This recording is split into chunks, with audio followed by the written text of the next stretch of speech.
Hello Philippines! Hindi to si Michelle D. Lola niya ito. Ito, isi-share ko lang yung experience ko long time ago.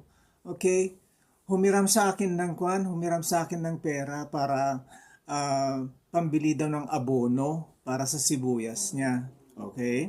Tapos, nung makita na niyang ang gaganda ng bulas, ang lalaki na yung sibuyas niya, nagsabi na siya sa akin na ang abono daw hindi niya ginamit sa sibuyas kundi ginamit niya sa kamote, kamoting tanim at saka mais.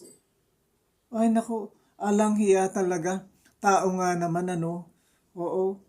Pero ito lang sasabihin ko, ah hindi ka aasenso sa panluloko mo ng tao. Tandaan mo yan. Oo. Yun lang.